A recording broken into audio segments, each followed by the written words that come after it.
그 사람들이 롯에게 이르되 이에 내게 속한 자가 또 있느냐? 네 사위나 자녀나 성중에 내게 속한 자들을 다 성 밖으로 이끌어내라. 그들에 대한 부르짖음이 여호와 앞에 크므로 여호와께서 이곳을 멸하시려고 우리를 보내셨나니 우리가 멸하리라. 롯이 나가서 그 딸들과 결혼할 사위들에게 말하여 이르기를 여호와께서 이 성을 멸하실 터이니 너희는 일어나 이곳에서 떠나라 하되 그의 사위들은 농담으로 여겼더라. 동틀 때 천사가 롯을 재촉하여 이르되 일어나 여기 있는 내 아내와 두 딸을 이끌어내라. 이 성의 죄악 중에 함께 멸망할까 하노라. 그러나 롯이 지체하며 그 사람들이 롯의 손과 그 아내의 손과 두 팔의 손을 잡아 인도하여 성 밖에 두니 여호와께서 그에게 자비를 더하심이었더라. 그 사람들이 그들을 밖으로 이끌어낸 후에 이르되 도망하여 생명을 보존하라. 돌아보거나 들에 머물지 말고 산으로 도망하여 멸망함을 면하라. 롯이 그들에게 이르되 내 주여 그리 마옵소서. 주의 종이 주께 은혜를 입었고 주께서 큰 인자를 내게 베푸사 내 생명을 구원하시오나 내가 도망하여 산에까지 갈 수 없나이다. 두렵건대 재앙을 만나 죽을까 하나이다. 벗어서 저 성읍은 도망하기에 가깝고 작기도 하오니 나를 그곳으로 도망하게 하소서. 이는 작은 성읍이 아니나이까 내 생명이 보존되리이다. 그가 그에게 이르되 내가 이 일에도 내 소원을 들었은즉 내가 말하는 그 성읍을 멸하지 아니하리니 그리로 속히 도망하라. 내가 거기 이르기까지는 내가 아무 일도 행할 수 없노라 하였더라. 그러므로 그 성읍 이름을 소알이라 불렀더라. 롯이 소알에 들어갈 때 해가 돋았더라. 아멘. 천사들이 나그네의 모습으로 소돔성에 이르렀습니다. 그때 소돔 성문에 앉아 있던 롯이 그들을 발견하고 자기 집으로 모셔드리고자 합니다. 그러자 그들이 길에서 밤을 지내겠다고 하자 그 성의 죄악을 아는 롯이 그들을 간청하여 자기 집에 모시죠. 그리고 저녁을 대접하고 그들이 자리에 들기 전에 그 성의 사람들이 몰려들어서 나그네를 끌어내라는 것입니다. 자기들이 상관하겠다는 것입니다. 이것을 이방인이 들어왔으니 허락도 없이 들어왔느냐라는 그런 의미에서의 상관이라 보는 사람도 있지만 그러나 성적 관계를 가지고자 하는 것임에 분명합니다. 그 이유는 소돔과 고모라의 성적인 타락상을 보아서도 알 수 있고 그들 대신에 롯이 자기의 딸들을 대신 내어주고자 한 것을 보아서도 알 수 있습니다. 아브라함은 나그네를 대접하여 하나님을 대접하게 되었는데 소돔성의 사람들은 나그네를 대접하기는커녕 그들을 욕보이고자 하였으니 심판을 받아 마땅한 것입니다. 그러한 소돔성에서 유일하게 나그네를 대접한 사람이 롯입니다. 롯의 심령에 소돔과 고모라의 타락을 인하여 마음이 상하고 그들과 함께 어울리지 아니하고 성문에 홀로 있다가 나그네를 대접하게 된 것입니다. 이러한 소돔이 심판을 받는 것이 마땅한 것입니다. 소돔과 고모라뿐 아니라 지금 이 시대도 동일한 상황입니다. 그러므로 성경에서 소돔과 고모라 하면 언제나 하나님의 심판과 멸망을 경고하는 모델로 사용되고 있습니다. 신명기 29장 말씀에서는 모세가 죽기 전에 이스라엘 백성들에게 마지막으로 전한 말씀이 나옵니다. 요단강을 건너기 전에 너희가 들어가는 땅에서 그들과 섞이며 그들이 섬기는 우상을 너희가 섬기면 소돔과 고모라 같이 될 것이라고 경고합니다. 에돔이나 바벨론의 심판과 멸망을 예고할 때도 소돔과 고모라 같을 것이라 이사야 말씀과 예레미야 말씀에서는 말씀하고 계십니다. 신약 말씀에서도 소돔과 고모라를 대비하여 말씀하고 계십니다. 마태복음 10장 14절부터 15절 말씀입니다. 누구든지 너희를 영접하지도 아니하고 너희 말을 듣지도 아니하거든 그 집이나 성에서 나가 너희 발의 먼지를 떨어버리라. 내가 진실로 너희에게 이르노니 심판날에 소돔과 고모라 땅이 그 성보다 견디기 쉬우리라. 아멘. 이 말씀은 예수님이 제자들을 보내시면서 제자들을 영접지 아니하는 자들이 받은 심판을 소돔과 고모라보다 더 심할 것이라고 말씀하시는 것입니다. 제자들이 주님의 복음을 들고 나갔을 때 이들을 영접하는 것은 바로 주님을 영접하는 것입니다. 그러니 주님을 영접하지 않는 것은 심판날의 소돔과 고모라가 오히려 주님을 영접하지 않은 자보다 견디기가 쉬울 것이라고 말씀하시는 것입니다. 그러므로 성경은 모두가 예수님 중심이신 것입니다. 다른 곳에서 심판과 멸망을 말할 때는 소돔과 고모라 같을 것이라고 말씀하시는데 예수님을 영접하지 않는 것은 소돔과 고모라보다 더 심한 심판을 말씀하시는 것입니다. 심판에 있어서도 예수님을 기준으로 보고 있는 것입니다. 그러므로 베드로후서 3장 말씀에서는 말세의 종말과 심판이 재림이 어디 있느냐고 조롱하는 자, 농담으로 여기는 자들이 있다는 것입니다.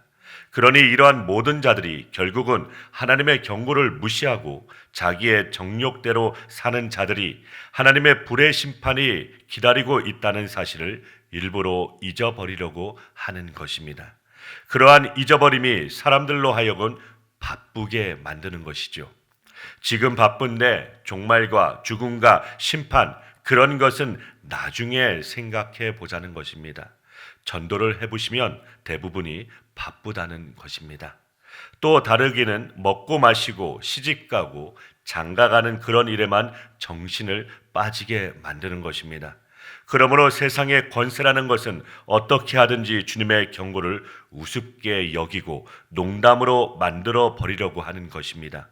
그래야 하나님의 경고를 무시하게 만드는 것입니다. 다시 창세기의 소돔과 고모라 성 안으로 들어가 봅니다. 나그네를 상관하려는 그 무리들을 천사들이 눈을 멀게 함으로 보호를 합니다. 그리고서는 천사들이 롯에게 너에게 속한 자들이 있느냐고 합니다. 사위나 다른 자녀가 성 안에 있다면 빨리 밖으로 끌어내라는 것입니다. 그래서 롯이 자기 딸들과 결혼할 사위들에게도 이 성이 죄악으로 멸망당하니 빨리 도망가자 합니다. 그러자 사위들의 말이 14절에 보시면 농담으로 여겼더라 말합니다. 롯의 말을 농담으로 여긴 것입니다. 농담으로 여길 말이 따로 있지 지금 하늘에서 불이 떨어지고 있는데 장인의 말이 농담으로 여겨질 만큼 이 성읍은 죄악으로 가득한 것입니다. 자, 여기에서 우리는 어떠합니까? 적어도 롯의 사위는 아니라고 생각하십니까? 우리에게 믿음이 없으니 우리는 롯의 사위들처럼 롯의 아내처럼 살 때가 얼마나 많습니까? 우리는 롯과 아내와 두 딸이 소돔성에서 스스로 나오지 못하였다는 사실에 소망을 갖게 됩니다. 만약 롯이 스스로 그것을 벗어났다라고 한다면 우리에게는 별 소망이 없을 것입니다. 우리는 늘 소돔과 고모라를 좋아하고 있는 연약한 사람들입니다. 오늘 말씀 15절과 16절 말씀입니다. 동틀 때 천사가 롯을 재촉하여 이르되 일어나 여기 있는 내 아내와 두 딸을 이끌어내라. 이 성의 죄악 중에 함께 멸망할까 하노라. 그러나 롯이 지체하며 그 사람들이 롯의 손과 그 아내의 손과 두 딸의 손을 잡아 인도하여 성 밖에 두니 여호와께서 그에게 자비를 더하심이었더라. 아멘. 롯이 천사의 말을 듣고서 재촉을 하여도 무엇을 하고 있었습니까? 함께 망한다, 빨리 끌고 나가라 하여도 지체합니다. 미적거리는 것입니다. 그래도 혹시 멸망당하지 않으면 이곳에 눌러 앉아 살아야지 하는 미련, 그리고 지금까지 이루어 놓은 재산, 이런 것들을 버린다는 것이 사람에게 얼마나 불가능합니까? 그러자 천사가 두 사람씩 손을 잡아 끌어냅니다. 롯의 가족이 스스로 나오는 것이 아니라 끌려 나오는 것입니다. 그러한 끌려 나옴이 무엇 때문입니까? 여호와께서 그에게 인자를 더하셨더라. 우리의 구원이 바로 여기에 있습니다. 주님의 인자하심이 생명보다 나음을 이제야 아는 것입니다. 주님의 인자하심, 긍휼하심, 자비하심이 우리의 구원의 근거가 되는 것입니다. 우리는 모두 그렇게 끌려서 나온 사람들입니다. 이제 얼마나 더 소돔과 고모라를 그리워하시겠습니까? 그런데 이러한 인자를 더하심은 누구의 기도입니까? 창세기 19장 29절 말씀입니다. 하나님이 그 지역의 성을 멸하실 때, 곧 롯이 거주하는 성을 엎으실 때 하나님이 아브라함을 생각하사 롯을 그 엎으시는 중에서 내보내셨더라. 아멘. 오늘도 소돔과 고모라 같은 이 세상에서 우리 주 예수 그리스도의 중보의 기도와 이 기도를 받으신 하나님의 인자하심이 우리를 끌어내고 있습니다. 롯에 끌려 나오는 그러한 끌림이 우리에게도 일어나고 있는 것입니다. 어떤 모습으로 나타납니까? 여러 가지 세상의 실패와 환난으로 좌절로 낙담되는 일로 오늘에도 나타나는 것입니다. 그러할 때마다 이것이 주님의 인자의 손길이구나 하면서 그 뜻을 분별하여 사시길 바랍니다. 우리에게 자비를 베푸시는 것이 바로 세상을 버리게 하시고 포기하게 하시는 것입니다. 그래서 강제로 끌어내시는 것이 주의 인자하심을 알 때 도대체 세상에 두려운 일이 무엇이 있겠습니까? 오늘 말씀의 마지막으로 실화를 하나 소개하고 말씀을 맺고자 합니다. 1979년 8월 25일 경남 하동읍 비파리 177번지 36평의 단층 슬라브 속에서 가냘픈 경고방송이 흘러나오고 있었습니다. 40분간이나 계속된 경고방송의 내용은 섬진강 뚝이 폭우로 무너져서 하동읍으로 들어오고 있으니 피하라는 경고방송이었습니다. 그러나 사람들이 한 번도 침수당한 적이 없는 이곳에 설마 잠기려고 하면서 미적된 것입니다. 그리고 추석 대목을 앞두고 많은 물건도 준비하고 놓았으니 떠나기가 쉽지 않았습니다. 그러나 그 경보를 우습게 여기고 농담으로 여기고 피하지 않은 사람들의 대부분이 죽었다는 것입니다.